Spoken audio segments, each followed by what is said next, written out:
Good evening. Tonight, I want to talk about one of the most dangerous forces in modern conflict. Not missiles, not oil, not sanctions, not even nuclear threats. Miscalculation.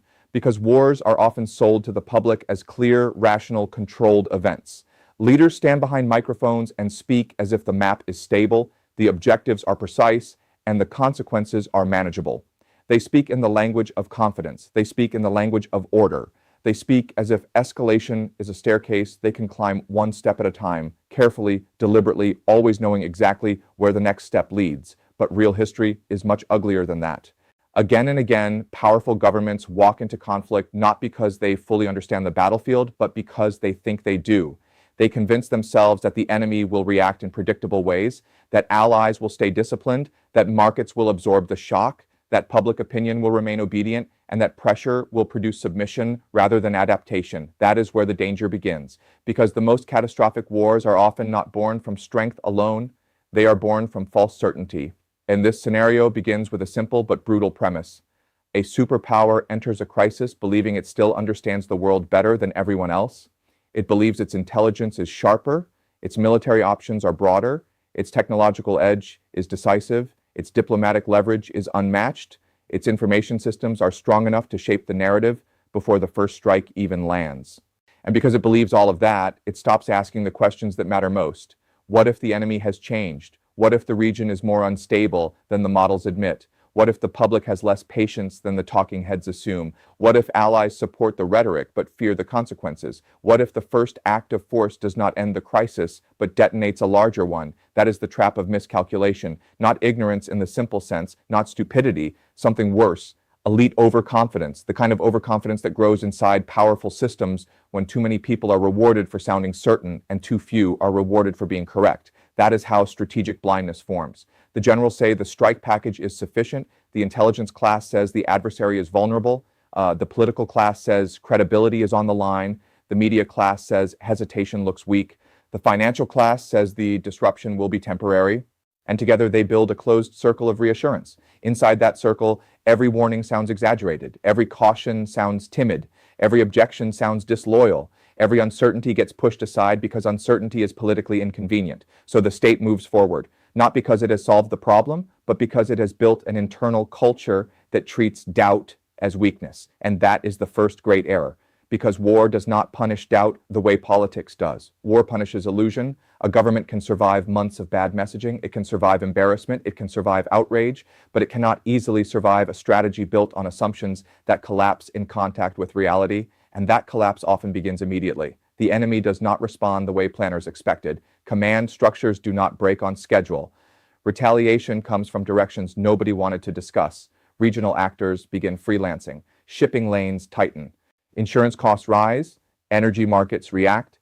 Domestic support starts splitting along fault lines that were already there, just hidden beneath the surface. And suddenly, the crisis is no longer a controlled operation. It is a living system. And living systems do not obey talking points.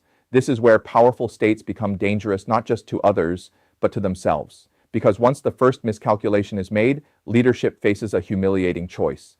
Admit the assumptions were wrong, or escalate in order to protect the appearance of being right. That is where miscalculation mutates into policy. Instead of correcting course, officials reframe the failure. They call it a complication. They call it a phase. They call it a temporary setback inside an otherwise successful strategy. Then they demand more time, more pressure, more money, more deployments, more secrecy, more trust. And with every additional step, the original misjudgment becomes harder to reverse. Why? Because institutions do not like admitting that the war they justified on Monday is already unraveling by Friday. They do not like saying the models were flawed. They do not like saying the assumptions were political rather than strategic. They do not like saying the enemy was stronger, more adaptive, or more patient than they expected. So instead, they double down. And that is how great powers drift into conflicts they no longer understand, not in one dramatic moment, but through a chain of smaller evasions. One avoided truth becomes one new escalation. One failed prediction becomes one more round of force. One broken promise becomes one revised objective. And before long, the mission is no longer what it was at the beginning. The language changes. What was supposed to be deterrence becomes degradation. What was supposed to be a warning becomes an operation. What was supposed to be limited becomes open-ended. What was supposed to restore order begins spreading disorder across the region. And yet the same officials keep speaking the language of precision. This is the second great error of miscalculation, believing that technical superiority can compensate for political confusion. It cannot. A missile can hit coordinates. It cannot solve a collapsing strategy. A bomber can destroy infrastructure. It cannot rebuild legitimacy. A sanction can punish an economy. It cannot guarantee political surrender.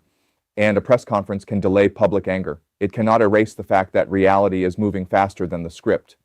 This is why miscalculation is not just an analytical problem. It is a structural weakness. It reveals a system that has become too insulated to learn. When powerful states stop listening to contradictory evidence, they become prisoners of their own internal echo chambers. They start confusing scenario planning with prophecy. They start mistaking capability for control. They start assuming that because they can strike, they can shape everything that comes afterward. But the aftermath is where wars are really decided, not in the first flash, in the second, third, and fourth order consequences. What does the enemy do after the strike? What do neighboring states do? What do markets do? What do militias do? What does the public do when the promised timeline begins slipping? What do allies do when support becomes expensive? What happens when every solution generates two new problems? That is the graveyard of arrogance, because modern conflict punishes linear thinking. A strike meant to deter may provoke. A move meant to isolate may unify. A campaign meant to stabilize may internationalize.